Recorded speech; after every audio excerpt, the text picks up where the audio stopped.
अब देखो last class में हम लोगों ने किसकी बात करी थी? लास्ट क्लास में हम लोगों ने बात करी थी अर्थिंग की, और वहां पे हमने अर्थिंग से रिलेटेड एक तो हमने अर्थिंग की थ्योरी कवर करी थी, और साथ में शायद अर्थिंग से रिलेटेड मैंने एक या दो क्वेश्चन भी वहां पे सॉल्व किए थे वहां पे। क्लियर? साथ में मैंने वहां पे बोला था कि वहां पे हमने जो भी क्वेश्चन लिए थे वहां पे दो कंडक्टिंग शेल की बात करी थी। आज हम कुछ न्यूमेरिकल सॉल्व करेंगे जहां पे दो की जगह हम तीन कंडक्टिंग शेल भी ले रहे होंगे। तो सबसे पहला क्वेश्चन लिखो वहां पे। क्वेश्चन में बोल रहा है कि the two conducting spherical shells are joined by a conducting wire which is cut after some time, then charge stops flowing, find out the charge on each sphere after that. Question में क्या बोल रहा है? The two conducting spherical shells are joined by a conducting wire which is cut after some time when the charge stops flowing. अब question में क्या find out करने के लिए बोल रहा है? Find out the charge on each sphere after that. अब क्वेश्चन में इस तरह से बोल रहा है, वहां पे दो शेल हैं, यहां पे दो शेल है, इसका रेडियस r है और इस शेल को हमने चार्ज दिया है वहां पे, मान लो इसको a बोल दो। तो जो शेल a है इसको हमने चार्ज दिया है q। ये जो शेल a है इसको यहां पे हमने इनक्लोज किया है एक और शेल से, और जो दूसरा शेल है, दूसरे शेल का रेडियस वहां पे 2r है। इस शेल को हम बोल रहे हैं b, और शेल b पे नेट चार्ज कितना है? -2q।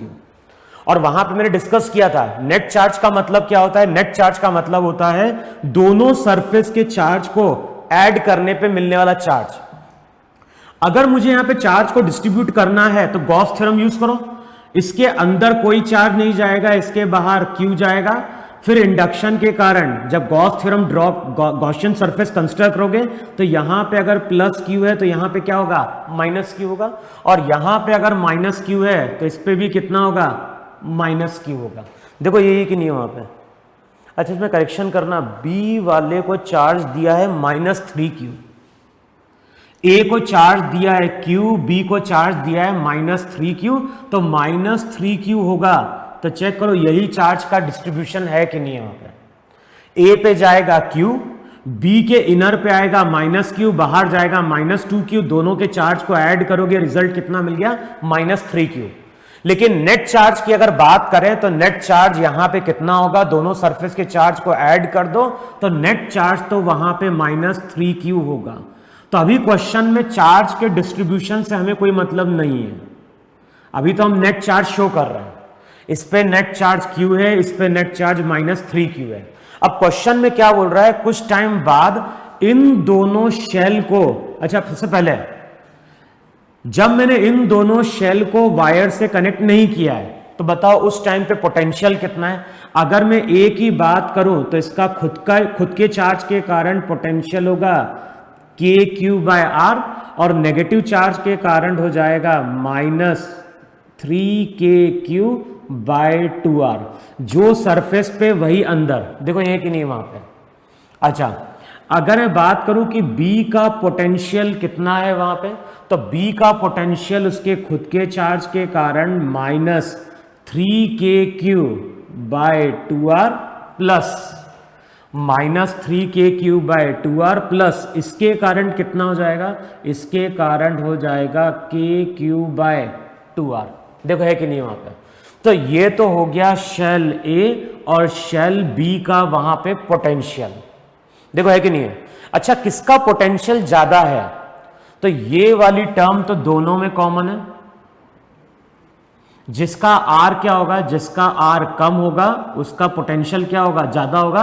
तो अगर हम कंपेयर करें तो अभी हम बोलेंगे A का पोटेंशियल B के पोटेंशियल से क्या है? ज्यादा है। देखो है कि नहीं यहाँ पे। अब क्वेश्चन में क्या बोल रहा है? कुछ टाइम बाद दोनों को हमने वायर के थ्रू क्या किया है? कनेक्ट किया है। और वहां पे हमने क्या डिफाइन किया था कि जब भी दो कंडक्टर कांटेक्ट में आएंगे तो उनके बीच में चार्ज का फ्लो होगा, और चार्ज का फ्लो डिपेंड करता है पोटेंशियल डिफरेंस पे। फिर वहां पे हमने ये भी डिस्कस किया था कि पॉजिटिव चार्ज जो रहता है वो हमेशा फ्लो करता है हायर पोटेंशियल से लोअर पोटेंशियल की ओर। देखो यही थ्योरी थी नहीं थी वहां पे। तो अब इस केस में होगा क्या, जैसे हम इसको वायर के थ्रू कनेक्ट करेंगे दोनों के बीच में चार्ज का क्या होगा, फ्लो होगा। मान लो अब इस पे चार्ज कितना रह गया, मान लो इस पे चार्ज रह गया x। अब बताओ इस पे चार्ज अगर x होगा तो इस डायरेक्शन में कितना चार्ज फ्लो कर जाएगा, इस डायरेक्शन में चार्ज फ्लो कर जाएगा q माइनस एक्स। देखो है कि नहीं है। तो इस पे चार्ज अगर x रह गया तो इस पे q माइनस एक्स फ्लो कर गया। अब बताओ इस पे अगर q माइनस एक्स जाएगा तो चार्ज कितना बन जाएगा, बताओ। यहां पे q माइनस एक्स गया तो ये जब ऐड करोगे तो रिजल्ट हो जाएगा वहां पे कितना, माइनस 2q माइनस एक्स। देखो यही बन रहा है कि नहीं बन रहा है। तो इस पे अगर चार्ज x है तो इस पे q minus x charge flow कर गया तो इस पे नेट चार्ज क्या हो जाएगा, माइनस 2q माइनस क्या हो गया x। अब प्रॉपर्टी क्या थी, चार्ज कब तक फ्लो करता है, चार्ज फ्लो करता है जब तक कि दोनों का पोटेंशियल वहां पे सेम नहीं होता है। तो क्वेश्चन में हमें फाइंड आउट क्या करना है, क्वेश्चन में हमें फाइंड आउट करना है charge on each sphere after that. तो बताना है कि हर स्फीयर पे चार्ज कितना है। अब देखो करो ये क्या, वहां पे दोनों के पोटेंशियल को फाइनली हम वहां पे इक्वेट करेंगे। कॉन्सेप्ट यही यूज करना है, चार्ज यहां पे फ्लो किया, चार्ज कब तक फ्लो किया, जब तक कि दोनों का पोटेंशियल सेम नहीं हुआ। अब दोनों का पोटेंशियल अगर इक्वेट करने जाओगे तो बताओ ए का पोटेंशियल क्या बोलोगे, इसके खुद के चार्ज के कारण के एक्स बाय आर, यहां पे क्या हो जाएगा माइनस के into 2q plus x bye 2r। देखो है कि नहीं वहां पे, ये चार्ज नेगेटिव तो इसके कारण पोटेंशियल अंदर नेगेटिव। सिमिलरली अगर बात करो b के, तो b का खुद के चार्ज के कारण माइनस के 2q प्लस एक्स बाय कितना हो गया 2r, और इसके कारण वहां पोटेंशियल क्या बन जाएगा के एक्स बाय 2r। देखो है कि नहीं वहां पे। अब बताओ यहां पे फाइनली दोनों का पोटेंशियल वहां पे क्या होना चाहिए, इक्वल होना चाहिए। अब दोनों को अगर इक्वेट करोगे तो ये वाली टर्म क्या हो गई, इक्वल हो गई। रिजल्ट क्या बन गया, रिजल्ट बन गया के एक्स बाय आर किसके बराबर, के एक्स बाय 2r के। देखो है कि नहीं वहां पे। इसका मतलब वहां पे क्या हो गया, टर्म को इधर लेके जाओगे तो रिजल्ट हो जाएगा k x 1 upon r minus 1 by 2r equals to 0। अब बताओ ये टर्म 0 कब हो पाएगी, r वाली टर्म तो 0 हो नहीं सकती। तो अगर यहां पे ये जो पूरी टर्म है, ये पूरी टर्म 0 हो रही है, तो हम क्या बोलेंगे, ये टर्म तो 0 हो नहीं सकती, ये टर्म 0 हो नहीं सकती। तो कौन सी टर्म को हम 0 के बराबर इक्वेट करें, तो हम रिजल्ट बोलेंगे x की वैल्यू वहां पे क्या होनी चाहिए, 0 होनी चाहिए। या फिर इसको ऐसे समझ सकते हैं कि ये दोनों टर्म इक्वल हैं। अब बताओ ये दोनों टर्म कभी इक्वल हो पाएगी क्या वहां पे, क्योंकि r यहां पे अगर देखोगे ये दोनों टर्म तो सेम है। अब मैं x की अगर कुछ भी वैल्यू पुट करूं, 1 2 3 कुछ भी पुट करूंगा तो ये वैल्यू कभी भी इक्वल नहीं होगी। ये वैल्यू तभी इक्वल हो पाएगी जब x की वैल्यू हम क्या पुट करेंगे, 0 पुट करेंगे। और x की वैल्यू अगर 0 है तो इसका मतलब है कि x वो चार्ज है जो इस शेल पे रह गया है। तो x अगर 0 है इसका मतलब है कि गॉसियन सरफेस से क्या बोलोगे, यहां पे चार्ज 0 तो यहां पे भी चार्ज क्या हो गया, 0। पूरा का पूरा Q चार्ज कहां चला गया, पूरा का पूरा Q चार्ज आउटर शेल को चला गया। अब आउटर शेल पे पहले से चार्ज -3q था, इसने Q लिया तो टोटल चार्ज कितना आ गया, -2q आ गया। तो यही हमारा वहां पे चार्ज का क्या है, डिस्ट्रीब्यूशन है। ए के ना तो इनर पे होगा ना आउटर पे होगा, बी के इनर पे नहीं होगा लेकिन बी के आउटर पे क्या होगा, -2q चार्ज रहेगा। अब अगर मुझसे कोई पूछता है कि फाइनली पोटेंशियल कितना है, अगर कोई हमसे पूछता है कि ए और बी का फाइनल पोटेंशियल क्या है, तो ए का पोटेंशियल क्या बोलोगे, खुद के चार्ज के कारण 0, बी के कारण क्या होगा -2kq -2kq डिवाइडेड बाय कितना हो जाएगा 2r। देखो है कि नहीं वहां पे खुद के चार्ज के कारण पोटेंशियल 0, नेगेटिव जो चार्ज रहेगा उसके कारण पोटेंशियल इतना, तो A का जो पोटेंशियल रहेगा वो अगले स्टेप में हो जाएगा kq/r। देखो है कि नहीं है वहां पे, क्लियर है ना। तो इस तरह से वहां पे हम क्वेश्चन सॉल्व करेंगे। हमें कॉन्सेप्ट क्या यूज करना है, चार्ज कब तक फ्लो करेगा, चार्ज फ्लो करेगा जब तक कि दोनों का पोटेंशियल वहां पे सेम नहीं होता, क्लियर। अब नेक्स्ट क्वेश्चन लिखो जरा। अब जब हम नेक्स्ट क्वेश्चन की बात कर रहे हैं तो यहां पे 3 है शेल,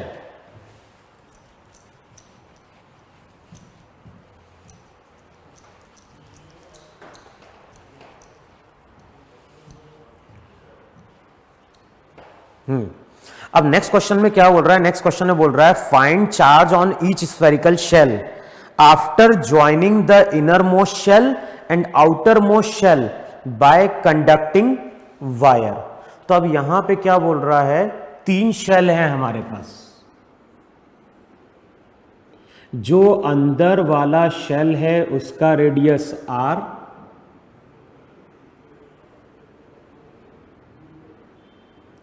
फिर यहां पे दूसरा शेल जिसका रेडियस वहां पे क्या हो गया 2r, और जो बड़ा वाला शेल है उसका रेडियस वहां पे हो गया 3r। तो इस तरह से हमारे पास 3 शेल है। अच्छा, क्वेश्चन में क्या बोल रहा है, जैसे मान लो अगर बोल रहा हूं कि ये शेल A है, ये शेल B, ये शेल C, तो जो शेल A है उसको चार्ज दिया है वहां पे Q, शेल B को चार्ज दिया है वहां पे -2Q, और शेल C को चार्ज दिया है वहां पे 5Q। तो जो चार्ज है उसका डिस्ट्रीब्यूशन है Q -2Q, और फिर बाद में वहां पे क्या है 5Q। देखो ये चार्ज का डिस्ट्रीब्यूशन है, रेडियस हो गया तुम्हारा पे R, 2R और 3R। अब क्वेश्चन में क्या बोल रहा है, किसको कनेक्ट किया गया है, find the charge on each spherical shell after joining the inner most shell and outer most shell. तो कुछ टाइम बाद हम क्या कर रहे हैं, इनर मोस्ट शेल और आउटर मोस्ट शेल को क्या कर रहे हैं, कनेक्ट कर रहे हैं। तो जब इस तरह से हम सिंबल शो करते हैं तो इसका मतलब है कि ये जो शेल है ये शेल कनेक्टेड नहीं है, इस शेल के ऊपर से हमने क्या कर दिया है, वायर निकाल दिया है, क्लियर डायग्राम में। तो यहां पे शेल 1 और शेल A और शेल C को हम क्या कर रहे हैं, कनेक्ट कर रहे हैं। अच्छा, किसका पोटेंशियल ज्यादा है, A का या C का। मान लो अभी शेल ये कनेक्टेड नहीं है। अब देखो हमें अभी चार्ज के डिस्ट्रीब्यूशन से कोई मतलब नहीं है, हमें मालूम है कि A पे चार्ज Q है नेट, B पे -2Q है और C पे कितना है 5Q है। अभी मैं चार्ज डिस्ट्रीब्यूशन से कोई मतलब नहीं है, अभी मैं पूछ रहा हूं कि A का पोटेंशियल कितना है। तो A का पोटेंशियल उसके खुद के चार्ज के कारण kq/r, B पे जो है -2kq/2r, और C पे जो रहेगा वो हो जाएगा 5kq/3r। देखो है कि नहीं वहां पे। ये तो हो गया तुम्हारा शेल A का पोटेंशियल। अब मैं अगर बात करूं कि शेल C का पोटेंशियल कितना है, तो उसके खुद के चार्ज के कारण 5kq/3r, माइनस के कारण तो ये जाएगा -2kq/कितना 3r। A पे जो चार्ज है उसके कारण भी क्या हो जाएगा kq/3r। अब देख के ही पता चल रहा है वहां पे कि ये वाली टर्म और ये वाली टर्म तो क्या हो गई, कैंसिल आउट हो गई। यहां पे पोटेंशियल कितना आ गया, यहां पोटेंशियल आ गया 5kq/3r, और यहां पे अगर चेक करोगे तो 5kq/3r में से -kq/3r सब्ट्रैक्ट हो रहा होगा। इसका मतलब है A का पोटेंशियल ज्यादा है और C का पोटेंशियल क्या है, कम है। जब पोटेंशियल का डिफरेंस होगा तभी उसके कारण वहां पे चार्ज क्या करेगा, फ्लो करेगा। तो इस केस में अब हमने दोनों को वहां पे कनेक्ट कर दिया। अब हमें मालूम है कि जो भी पॉजिटिव चार्ज रहेगा वो A से C की ओर जाएगा, मान लो इससे केवल x चार्ज रह गया। अब बताओ इस पे अगर x चार्ज रह गया तो इस पे कितना चार्ज गया? इस पे चार्ज गया q माइनस एक्स। देखो बोले नहीं बोलोगे? अगर इस पे केवल x चार्ज रह गया तो q माइनस एक्स कहां पे गया? बाहर वाले पे गया। और q माइनस एक्स अगर बाहर वाले पे गया तो टोटल चार्ज जो रहेगा वो हो जाएगा 6q माइनस एक्स। देखो है कि नहीं? वहां पे जो शेल B है वो किसी शेल से कनेक्टेड नहीं है, तो शेल B का चार्ज तो वहां पे क्या रहेगा? -2q ही रहेगा। समझ में आया इतना? अब हमें करना क्या है? चार्ज कब तक फ्लो करेगा? चार्ज फ्लो करेगा जब तक A और C का पोटेंशियल सेम नहीं होता है। तो हम क्या करेंगे? अब A का पोटेंशियल कैलकुलेट करेंगे। इस पे चार्ज है x, तो इसके कारण potential kx by r minus 2kq by 2r, इसके कारण इतना। फिर बाहर वाले के कारण क्या हो जाएगा? k into 6q minus x by 3r। देखो है कि नहीं वहां पे? k into 6q minus x by कितना हो गया? 3r। अब मैं अगर बात करूं c के पोटेंशियल की, तो उसके चार्ज के कारण k into 6q minus x by कितना हो गया? 3r। अच्छा, B के कारण कितना होगा? B के कारण हो जाएगा -2kq बाय कितना? 2r। और अगर हम बात करें नहीं -2kq बाय 3r, इसके कारण हमें बाहर कैलकुलेट करना है, इसके कारण भी बाहर कैलकुलेट करना है, तो रिजल्ट हो जाएगा kx बाय 3r। देखो है कि नहीं वहां पे? अब फाइनली इन दोनों को वहां पे इक्वेट करो तो ये वाली टर्म कैंसिल आउट हो जाएगी। होगा? यहां पे अगर देखोगे तो ये वाली टर्म भी क्या हो गई? कैंसिल आउट हो गई। रिजल्ट क्या बन गया? रिजल्ट हो गया -2kq by 3r plus kx by 3r equals to क्या हो गया? 0। अब चेक करो यहां पे k से k वाली टर्म तो क्या हो गई? कैंसिल आउट हो गई। देखो है कि नहीं वहां पे? अब रिजल्ट कितना निकल के आ गया? रिजल्ट निकल के आ गया x की वैल्यू, अब चेक करो x की वैल्यू यहां पे निकल के आ रही है 2q। चेक करो कैलकुलेशन सही लिखा है क्या वहां पे? चार्ज का डिस्ट्रीब्यूशन क्या था वहां पे? q माइनस 2q और बाहर क्या था? 5q। देखो चेक करो कैलकुलेशन एक बार। A का पोटेंशियल खुद के चार्ज के कारण kx बाय आर, इसके कारण -2kq बाय 2r, इसके कारण k 6q minus x by 3r, ये तो अंदर था। बाहर वाले में सबका क्या होगा? 3r, उसके कारण भी 3r और इसके कारण भी kx बाय कितना हो गया? 3r। देखो चेक करो सही लिखा है कि लिखा यहां पे?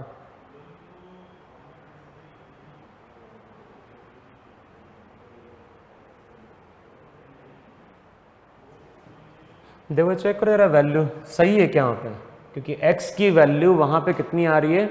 2q, और जबकि x पे चार्ज हमारा कितना है? a पे चार्ज ही हमारा वहां पे क्या है? q है। देखो यार कैलकुलेशन कहीं मिस्टेक हो रहा है क्या? ये क्वेश्चन में चार्ज का डिस्ट्रीब्यूशन रेडियस एक बार चेक कर लो जरा।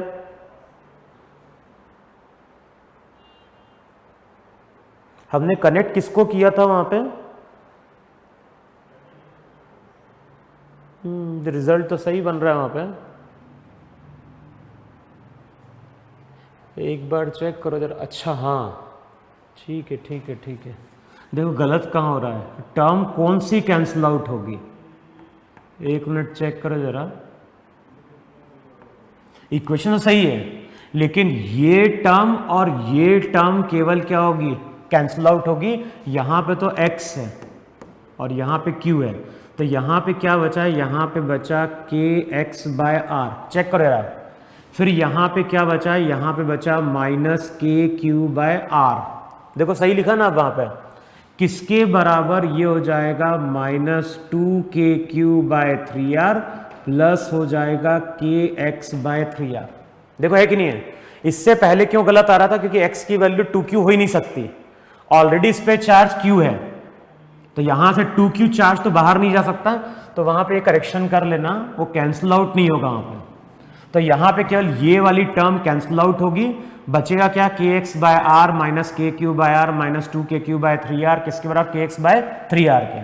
अब बचेगा केवल क्या, यहां बचेगा x, k बाय आर हटा दो तो यहां पे हो जाएगा x माइनस क्यू, फिर यहां पे हो जाएगा माइनस 2q बाय 3 प्लस हो जाएगा x बाय 3। देखो चेक करो बन रहा है कि नहीं बन रहा है। k बाय आर हटाओ तो x minus q minus 2q by 3 plus क्या हो गया, x बाय 3। अब इस टर्म को सेपरेट आउट करो और सॉल्व करेगा। अब बताओ टर्म को अगर सेपरेट आउट करें तो इसको इधर लेके आओगे तो क्या बन जाएगा, x माइनस x बाय 3 और इधर क्या हो जाएगा, q माइनस 2q बाय 3, यहां से क्या हो जाएगा 2x बाय 3 और बताओ 2x बाय 3 अब किसके इक्वल हो जाएगा, 2x बाय 3 इक्वल हो जाएगा q बाय 3 के। देखो है कि नहीं है वहां पे। तो अगले स्टेप में 3 से 3 कैंसिल आउट हुआ और x की वैल्यू q बाय 2 निकल के आ रही है।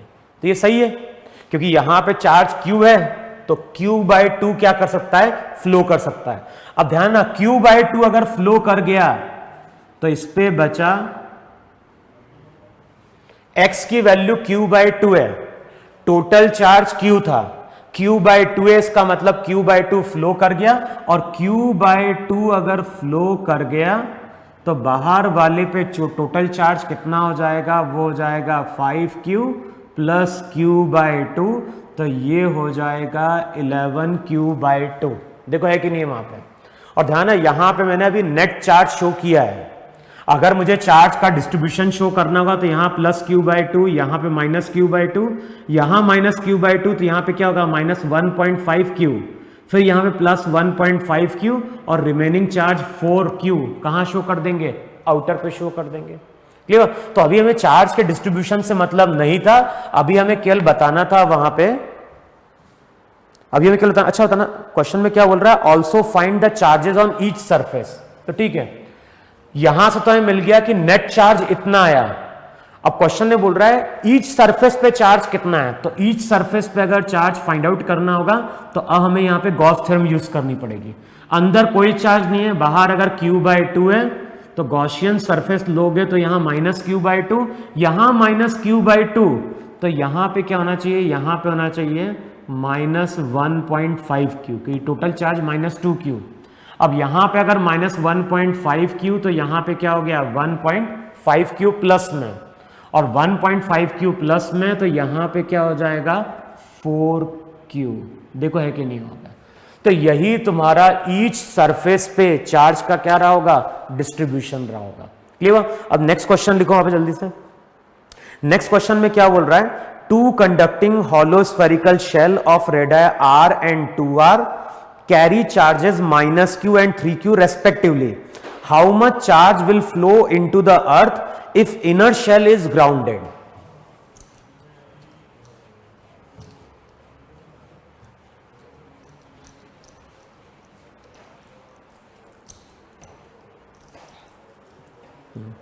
अब देखो क्वेश्चन में क्या बोल रहा है, two conducting hollow spherical shell of radius r and 2r। तो यहां पे हमारे पास दो शेल हैं,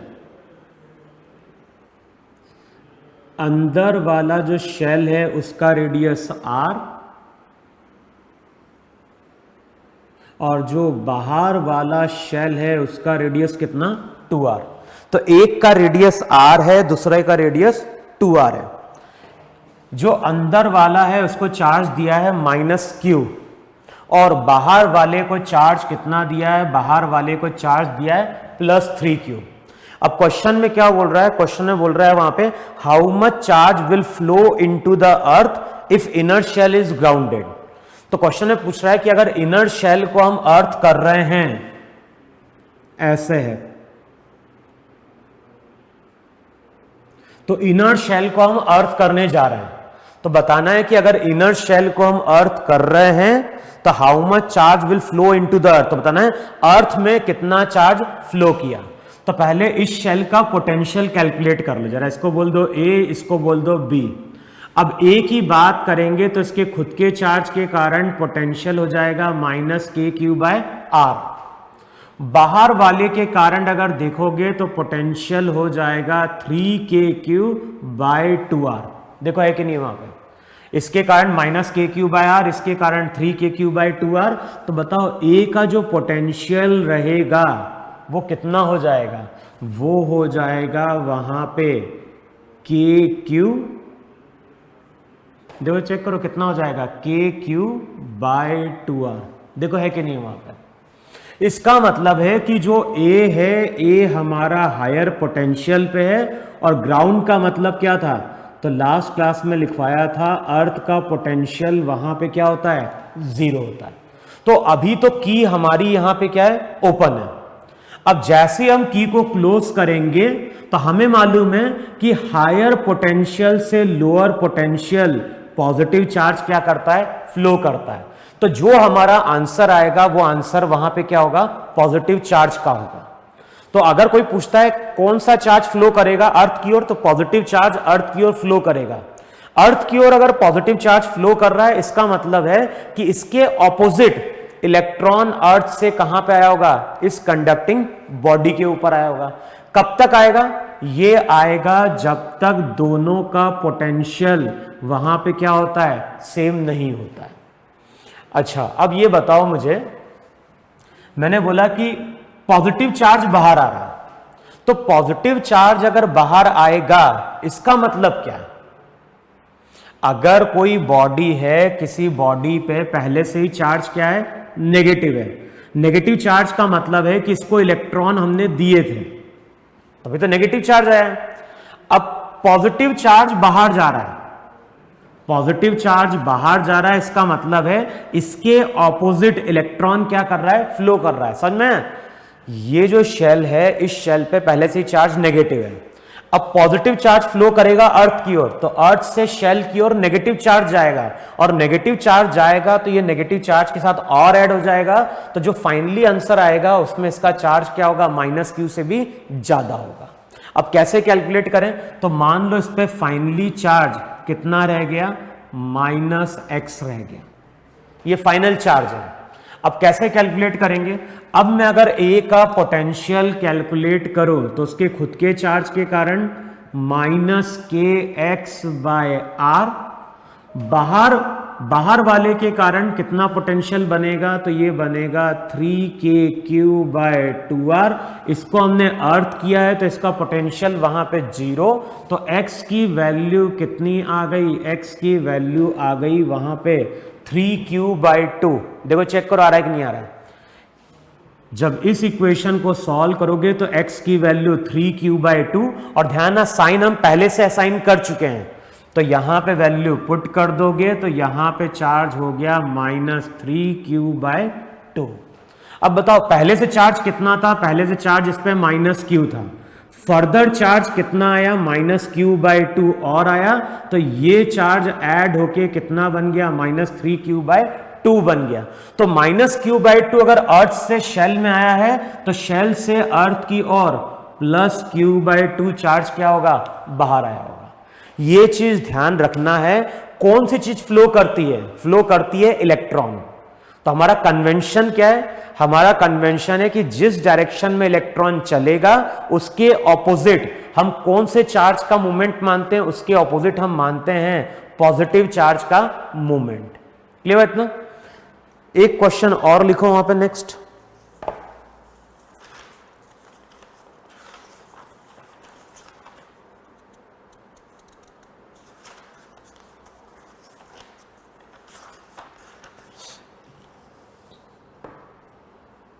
देखो नेक्स्ट क्वेश्चन लिखो वहां पे। क्वेश्चन में क्या बोल रहा है, solid conducting sphere of radius a is surrounded by a thin uncharged concentric conducting shell of radius 2a। तो हमारे पास वहां पे क्या है, एक स्फीयर है, हमारे पास वहां पे एक सॉलिड कंडक्टिंग स्फीयर है जिसका रेडियस वहां पे कितना दिया गया है, a। फिर इसको हमने सराउंड किया है एक शेल से, शेल का रेडियस कितना है 2a। और ध्यान ना, किसी को हमने चार्ज नहीं दिया है। अब क्वेश्चन में क्या बोल रहा है, अ point charge q is placed at a distance 4a from the common centre. तो कॉमन सेंटर से कितने डिस्टेंस पे, 4a डिस्टेंस पे हमने यहां पे एक पॉइंट चार्ज q को लाके क्या किया है, प्लेस किया है। देखो है कि नहीं है वहां पे, a point charge q is placed at a distance 4a from the common centre of conducting sphere and shell. अब क्वेश्चन में बोल रहा है the inner sphere is then grounded. तो क्वेश्चन का जो पार्ट है, क्वेश्चन में बोल रहा है कि कुछ टाइम बाद हमने इनर स्फीयर को ग्राउंड किया है। अब फाइंड आउट क्या करना है, फाइंड आउट करना है the charge on solid sphere is. तो बताना है कि ये जो सॉलिड स्फीयर है उस पे चार्ज कितना आएगा। अब ये बताओ मुझे कि जो सॉलिड स्फीयर है वो तो न्यूट्रल है, शेल की अगर हम बात करें तो वो भी न्यूट्रल है। तो अगर कोई न्यूट्रल बॉडी है तो उस पर चार्ज क्यों आएगा? तो एक्सप्लेनेशन क्या है, उसका रीजन है पोटेंशियल। अगर पोटेंशियल का डिफरेंस होगा तभी वहां पे चार्ज क्या होगा, फ्लो करेगा। तो सबसे पहले हम क्या करते हैं, ए का पोटेंशियल फाइंड आउट करने की कोशिश करते हैं। इसको बोलो ए, इसको बोलो बी। अब मैं फाइंड आउट करने की कोशिश कर रहा हूं ए का पोटेंशियल। अब क्या करना है, प्रिंसिपल ऑफ सुपरपोजिशन कंसीडर करना है। अच्छा, हमें यह भी मालूम है कि जितना पोटेंशियल ए के सरफेस पे होगा, जितना पोटेंशियल ए के सरफेस पे होगा उतना ही पोटेंशियल क्या होगा, अंदर होगा। देखो है कि नहीं वहां पे। तो सबसे पहले हम क्या कर रहे हैं, अंदर कैलकुलेट कर रहे हैं, ए पे अंदर। अब अंदर जाओगे, ए पे कोई चार्ज नहीं है उसके कारण पोटेंशियल 0, बी पे कोई चार्ज नहीं है उसके कारण पोटेंशियल 0। लेकिन ये जो चार्ज बॉडी है इसके कारण यहां पोटेंशियल बन रहा होगा, और पोटेंशियल बन रहा होगा KQ बाय 4a। देखो चेक करो ऐसा है कि नहीं है। ए पे हम पोटेंशियल देख रहे हैं और पोटेंशियल हम कहां कैलकुलेट कर रहे हैं, पहले अंदर कैलकुलेट कर रहे हैं।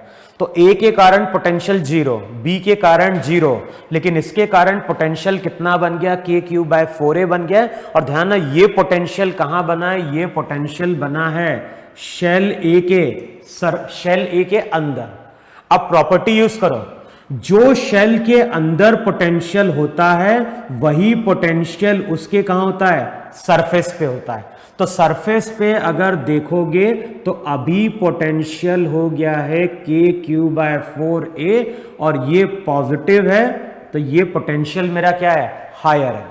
अब इसको हम कनेक्ट कर रहे हैं किससे, अर्थ से। जैसे हम अर्थ से कनेक्ट करेंगे तो हायर पोटेंशियल से लोअर पोटेंशियल की ओर पॉजिटिव चार्ज क्या करता है, फ्लो करता है। तो पॉजिटिव चार्ज अगर फ्लो किया तो इस डायरेक्शन में नेगेटिव चार्ज क्या करेगा, फ्लो करेगा। मान लो फाइनली चार्ज कितना रह गया, मान लो फाइनली चार्ज इस पर रह गया -x। अब कैसे कैलकुलेट करोगे, ए का पोटेंशियल वहां पे। अब मुझे ए का पोटेंशियल देखना है, तब बताओ ए का पोटेंशियल क्या होगा। मैंने बोला प्रॉपर्टी क्या यूज करनी है, जो पोटेंशियल सेंटर पे होगा वही पोटेंशियल उसके कहां पे होगा, सरफेस पे होगा। देखो ऐसा है कि नहीं है वहां पे, जो पोटेंशियल सरफेस पे वही पोटेंशियल कहां बनता है, अंदर बनता है। तब अंदर पोटेंशियल क्या होगा, ए के कारण -kx बाय a और इसके कारण KQ बाय 4a, और अर्थ करने के बाद इसका पोटेंशियल वहां पे क्या हो गया, 0 हो गया। देखो है कि नहीं वहां पे। प्रॉपर्टी मैंने क्या यूज करी है, प्रॉपर्टी मैंने यूज करी है कि जो पोटेंशियल अंदर होगा वही पोटेंशियल शेल के क्या होगा, सरफेस पे होगा। तो अब यहां से अगर पोटेंशियल को 0 करोगे, फाइनली चार्ज कब तक फ्लो करेगा, जब तक दोनों का पोटेंशियल सेम नहीं हो रहा है। अब ए का पोटेंशियल 0 करोगे तो x की वैल्यू कितनी आ गई, Q बाय 4। और ध्यान, साइन में पहले से ही असाइन कर चुका हूं। तो फाइनली इस पे चार्ज कितना आएगा, फाइनली इस पे चार्ज आएगा -Q बाय 4। क्लियर? तो इस तरह से वहां पे हम शेल के न्यूमेरिकल सॉल्व करते हैं जब शेल को हम क्या कर रहे होंगे, ग्राउंड कर रहे होंगे, या फिर आपस में वहां पे क्या कर रहे होंगे, कनेक्ट कर रहे होंगे। देखो है कि नहीं वहां पे, समझ में। फिर देखो अब जो नेक्स्ट हम लोग टॉपिक लेंगे, तो नेक्स्ट हेडिंग डालो वहां पे इक्विपोटेंशियल सरफेस। तो नेक्स्ट जो टर्म हम लोग डिफाइन कर रहे हैं वो डिफाइन कर रहे हैं वहां पे इक्विपोटेंशियल सरफेस। और इक्विपोटेंशियल सरफेस की मैं डेफिनेशन भी लिखवाऊंगा और इसकी वहां पे प्रॉपर्टी भी लिखवाऊंगा। तो सबसे पहले इक्विपोटेंशियल सरफेस की डेफिनेशन लिखो जरा। अब देखो इक्विपोटेंशियल सरफेस को हम डिफाइन क्या कर रहे हैं, तो लिखो वहां पे if potential of a surface, define क्या कर रहे हैं, if potential of a surface imaginary और physically existing is same throughout, if potential of a surface imaginary or physically existing is same throughout, then such a surface is known as equipotential surface। तो equipotential surface क्या है, equipotential surface हो सकता है कि एक imaginary surface हो या फिर हो सकता है कि एक फिजिकली कोई एग्जिस्टिंग सरफेस हो। लेकिन इस सरफेस की प्रॉपर्टी क्या है, इक्विपोटेंशियल सरफेस वो सरफेस होता है जिसके सभी पॉइंट का पोटेंशियल सेम होता है।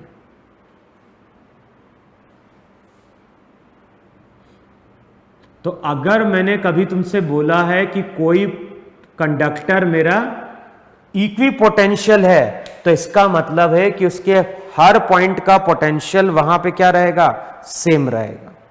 क्लियर है ना? अब नेक्स्ट वहां पे हेडिंग डालो प्रॉपर्टीज ऑफ इक्विपोटेंशियल सरफेस। तो जब हम न्यूमेरिकल सॉल्व करेंगे इक्विपोटेंशियल सरफेस के, तो वहां पे इस प्रॉपर्टी को हम क्या करेंगे, यूज करेंगे। अब प्रॉपर्टी क्या है, पहली प्रॉपर्टी लिखो वहां पे, when a charge is shifted, when a charge is shifted from one point to other point on an equipotential surface, then the work done against electrostatic forces is zero. First point क्या बोल रहा है, when a charge is shifted from one point to other point on an equipotential surface, then work done against electrostatic forces is zero. इसका meaning समझ में आया? जैसे मैं अगर बोल रहा हूं कि यहां पे मेरे पास एक इक्विपोटेंशियल सरफेस है, मान लो ये एक इक्विपोटेंशियल सरफेस है, और इक्विपोटेंशियल सरफेस पे यहां पे एक पॉइंट ए है और यहां पे एक पॉइंट बी है। अब देखो अगर इक्विपोटेंशियल होगा, अगर इक्विपोटेंशियल है तो इसका मतलब है जितना ए का पोटेंशियल उतना ही बी का। तो अभी हम बात कर रहे हैं यहां पे एक इक्विपोटेंशियल सरफेस की। तो अगर कोई इक्विपोटेंशियल सरफेस है, इस पर हमने दो पॉइंट चूज किए, तो ए और बी पॉइंट का पोटेंशियल वहां पे क्या है, सेम है। अब इन दोनों पॉइंट के बीच में हम क्या कर रहे हैं, एक क्यू चार्ज को मूव करा रहे हैं। और मैंने क्या बोला था, जब भी हम किसी चार्ज को मूव कराएंगे, क्वेश्चन में अगर कुछ नहीं बोलता है तो इसका मतलब है कि वो चार्ज पार्टिकल मूव करना चाहिए without any acceleration. Without any acceleration का मतलब है कि उस पर नेट फोर्स क्या होगा, जीरो होगा। देखो है कि नहीं वहां पे। अब नेट फोर्स जीरो है तो इसका मतलब है कि यहां पे वर्क कौन परफॉर्म कर रहा है, एक तो वर्क परफॉर्म कर रहा है कंजर्वेटिव फोर्स, दूसरा work done by external agent किसके बराबर, चेंज इन काइनेटिक एनर्जी के बराबर।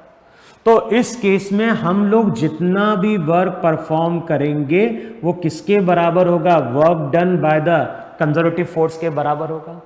अब वहां पे याद होगा अगर हम ए से बी जाते थे तो हम बात करते थे पोटेंशियल डिफरेंस की, और याद होगा पोटेंशियल डिफरेंस को हमने क्या डिफाइन किया था, पोटेंशियल डिफरेंस को हमने डिफाइन किया था work done per unit charge. Unit charge को मूव कराने में किसके वर्क की बात कर रहे हैं, एक्सटर्नल एजेंट के।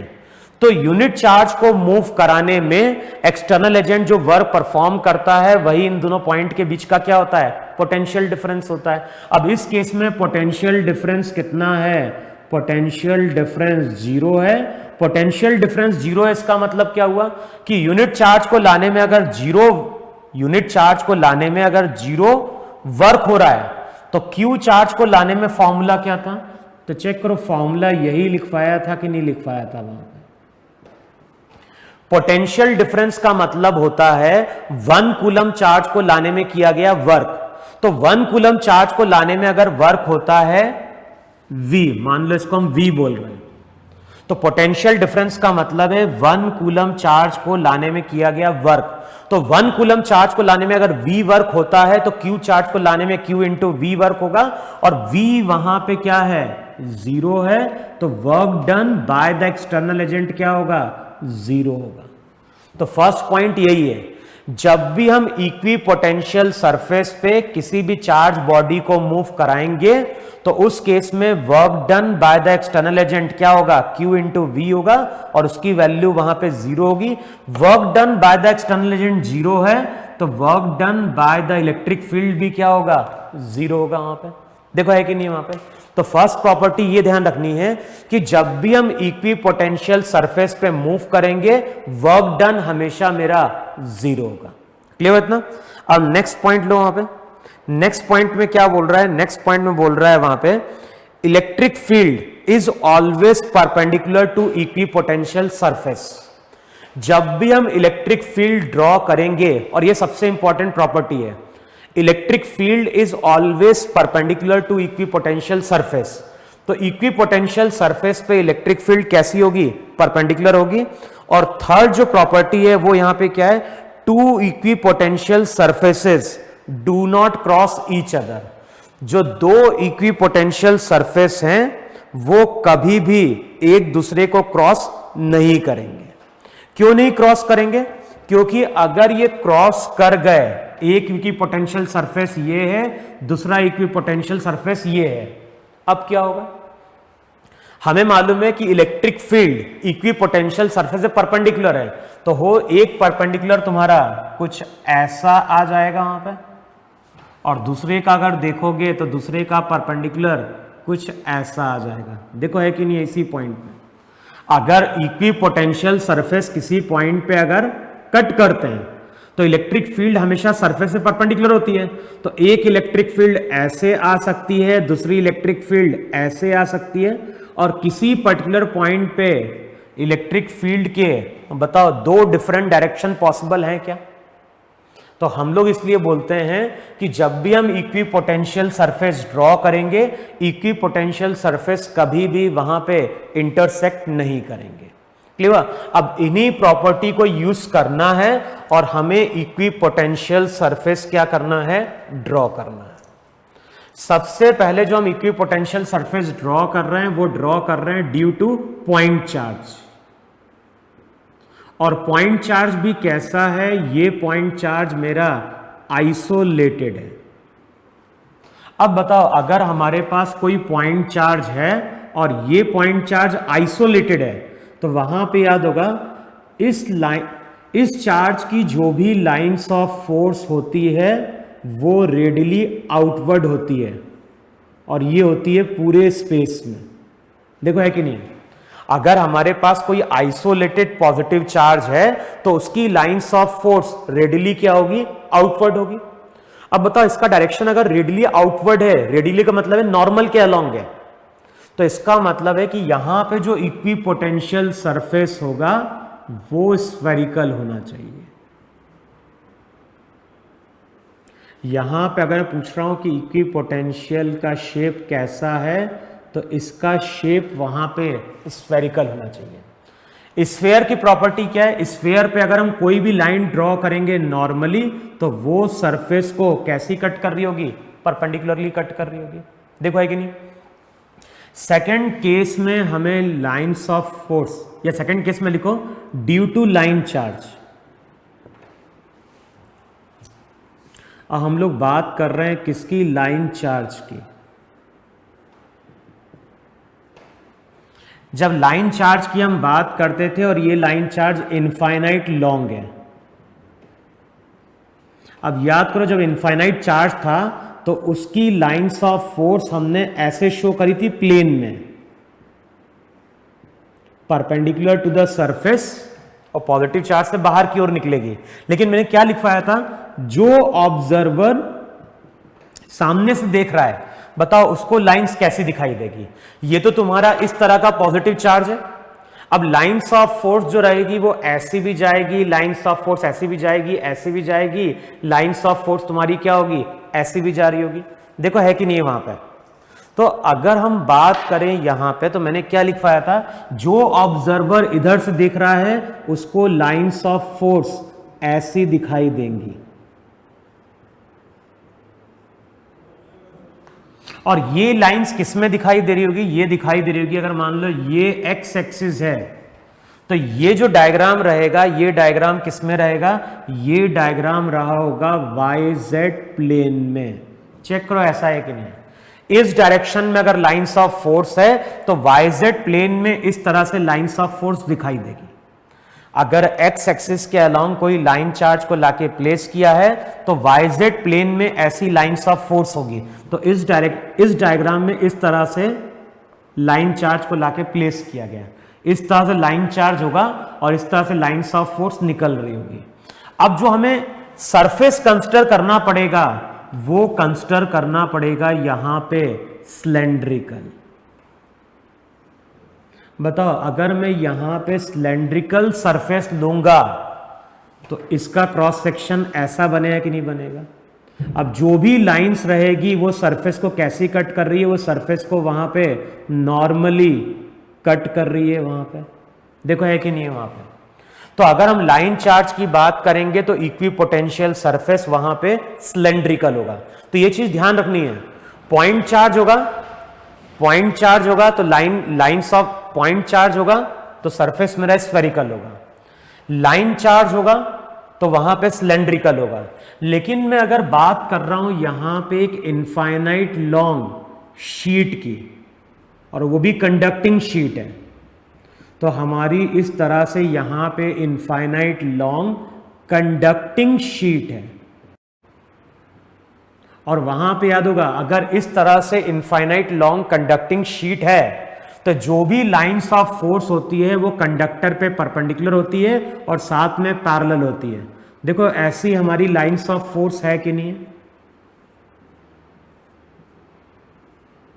अच्छा, अब ये तुम्हारा कंडक्टिंग शीट है, लाइंस ऑफ फोर्स ऐसे पैरेलल चल रही है। लाइंस ऑफ फोर्स पे हमेशा इक्वी पोटेंशियल सरफेस परपेंडिकुलर होगा, तो यहां पे जो सरफेस रहेगा वो इस तरह के प्लेन होंगे।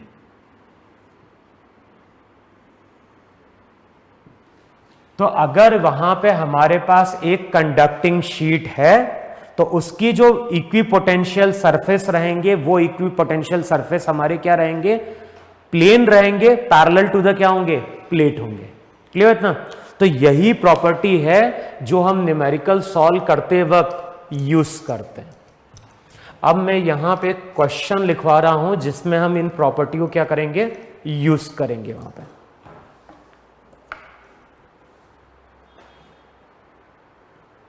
अब देखो क्वेश्चन में क्या बोल रहा है। क्वेश्चन में बोल रहा है some equipotential surfaces are shown in figure, what can you say about the magnitude and the direction of the electric field. तो यहां पे इस तरह से डायग्राम दिया है, इसको बोल रहा है एक्स एक्सिस, इसको बोल रहा है वाई एक्सिस। यहां पे उसने मार्क किया है 0, 10, 20, फिर 30, फिर यहां पे 40। अब इस तरह से वहां पे इक्वी पोटेंशियल सरफेस है।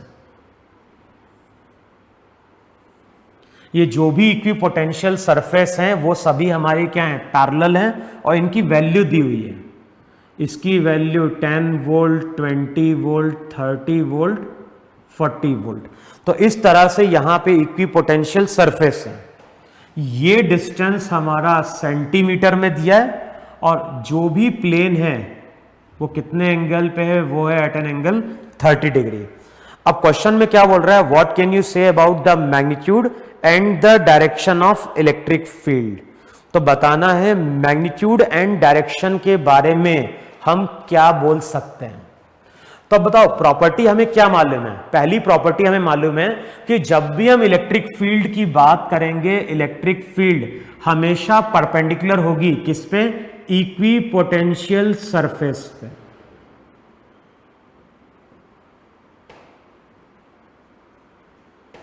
देखो एक तो ये कि नहीं है, जो भी इलेक्ट्रिक फील्ड होगी perpendicular to equipotential surface. दूसरी प्रॉपर्टी हमें यह भी मालूम है कि इलेक्ट्रिक फील्ड के अलोंग जब हम जाते हैं तो पोटेंशियल वहां पे डिक्रीज करता है और इलेक्ट्रिक फील्ड के अगर ऑपोजिट जाते हैं तो पोटेंशियल वहां पे इंक्रीज कर रहा है। अब इस प्रॉपर्टी को यूज करो। सबसे पहले हम क्या करेंगे, इन प्लेन्स पे हम परपेंडिकुलर ड्रॉ करेंगे। तो इस पॉइंट से इस पे परपेंडिकुलर ड्रॉ कर दो। अच्छा, अब बताओ इलेक्ट्रिक फील्ड का डायरेक्शन क्या होगा। इलेक्ट्रिक फील्ड के अलोंग अगर चलोगे, अगर इलेक्ट्रिक फील्ड के अलोंग चल रहे हो तब तो पोटेंशियल वहां पे क्या हो रहा है, डिक्रीज कर रहा है। तो बताओ इलेक्ट्रिक फील्ड का डायरेक्शन कुछ ऐसा होगा कि नहीं होगा। देखो कंडीशन सेटिस्फाई हो रही है, electric field lines of force पे कैसी है, परपेंडिकुलर है। जैसे जैसे हम इलेक्ट्रिक फील्ड के ऑपोजिट जाएंगे पोटेंशियल बढ़ेगा, अलोंग जाएंगे तो पोटेंशियल वहां पे क्या होगा, घटेगा। तो ये जो मेरी लाइन है इक्विपोटेंशियल सरफेस की, उस पे इलेक्ट्रिक फील्ड परपेंडिकुलर है। और चेक करो ये एंगल कितना था, ये एंगल 30, ये एंगल 90। तो टोटल जो एंगल है वो एंगल हमारा 120 डिग्री है।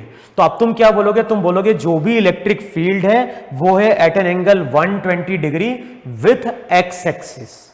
क्लियर? अच्छा, इलेक्ट्रिक फील्ड हमें कैलकुलेट करनी है। अब इलेक्ट्रिक फील्ड कैसे कैलकुलेट करें वहां पे, तो ये बताओ मुझे वहां पे। तो इलेक्ट्रिक फील्ड का फॉर्मूला वहां पे याद होगा, V/d था। V वहां पे पोटेंशियल डिफरेंस था। अच्छा, ये फॉर्मूला कब एप्लीकेबल होता है, ये फॉर्मूला एप्लीकेबल होता है जब इलेक्ट्रिक फील्ड हमारी क्या होती है, यूनिफॉर्म होती है। अब कैसे हम बोले कि इलेक्ट्रिक फील्ड, अब कैसे हम बोले यहां पे कि इलेक्ट्रिक फील्ड जो है वो यहां पे यूनिफॉर्म है। तो देखो इन दोनों पॉइंट के बीच में अगर देखोगे तो पोटेंशियल डिफरेंस 10 का, इन दोनों के बीच में भी 10 का, इन दोनों के बीच में भी 10 का। ज्योमेट्री से हम बोलेंगे जो डिस्टेंस यहां पे है वही डिस्टेंस यहां पे, वही डिस्टेंस यहां पे। तो ये जो इलेक्ट्रिक फील्ड है, ये इलेक्ट्रिक फील्ड वहां पे क्या होगी, यूनिफॉर्म होगी। या फिर प्रॉपर्टी याद करो, मैंने अभी क्या प्रॉपर्टी डिस्कस करी थी कि अगर हम बात करते हैं कंडक्टिंग शीट की, तो उसके कारण जो इलेक्ट्रिक फील्ड थी उसका फॉर्मूला σ/ε0 था और ये इलेक्ट्रिक फील्ड वहां पे यूनिफॉर्म थी। और प्रॉपर्टी क्या ध्यान रखनी है, अगर इलेक्ट्रिक फील्ड यूनिफॉर्म है तो जो इक्वी पोटेंशियल सरफेस रहता है वो हमारा क्या होता है, प्लेन होता है। क्लियर? तो यहां पे क्वेश्चन में बोल रहा है कि जो इक्वी पोटेंशियल सरफेस है वो प्लेन है। तो इसका मतलब ये है कि इलेक्ट्रिक फील्ड जो है वो यहां पे क्या रही होगी, यूनिफॉर्म रही होगी। हम लोग इसलिए भी बोल पा रहे हैं कि इलेक्ट्रिक फील्ड यूनिफॉर्म है क्योंकि पोटेंशियल डिफरेंस वही आ रहा है। यहां पे पोटेंशियल डिफरेंस 10 का, यहां पे भी 10 का, यहां पे भी 10 का। यहां देखो, यहां पे डायरेक्शन क्या है, राइट की ओर है। यहां पे डायरेक्शन इक्विपोटेंशियल सरफेस परपेंडिकुलर है। लेकिन ये इलेक्ट्रिक फील्ड यूनिफॉर्म है या नॉन यूनिफॉर्म है, तो हम कैसे बोले, इन दोनों पॉइंट के बीच का पोटेंशियल डिफरेंस 10, इसका भी 10, इसका भी 10, तो इनके बीच का पोटेंशियल डिफरेंस 10 का है। और ज्योमेट्री से क्या बोलोगे, ये डिस्टेंस d, तो ये डिस्टेंस भी d, ये डिस्टेंस भी d। तो इस फॉर्मूले से हम बोल सकते हैं कि इलेक्ट्रिक फील्ड क्या होती है, यूनिफॉर्म होती है। तो मैं क्या बोल रहा हूं कि अगर इक्वी पोटेंशियल सरफेस हमारे प्लेन है, अगर इक्वी पोटेंशियल सरफेस प्लेन है और सबके बीच में स्पेसिंग क्या है, सेम है, तब तो हम बोलेंगे इलेक्ट्रिक फील्ड यूनिफॉर्म है। लेकिन अगर इक्वी पोटेंशियल सरफेस के बीच में स्पेसिंग अलग अलग है तो हो सकता है कि डायरेक्शन तो सेम रहा हो लेकिन मैग्नीट्यूड वहां पे क्या हो जाए, इंक्रीज कर जाए या फिर क्या कर जाए, डिक्रीज कर जाए।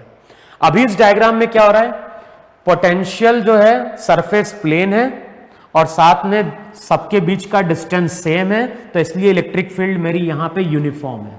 अच्छा, जब इस फॉर्मूले को यूज करते थे तो V तो था पोटेंशियल डिफरेंस, बताओ पोटेंशियल डिफरेंस कितना, 20 - 10, तो पोटेंशियल डिफरेंस हो गया 10। अब D क्या रिप्रेजेंट कर रहा है, D रिप्रेजेंट कर रहा है इन दोनों के बीच का परपेंडिकुलर डिस्टेंस। अब बताओ वो परपेंडिकुलर डिस्टेंस कैसे निकालोगे, ये एंगल 30 है, देखो चेक करो है कि नहीं यहाँ पे।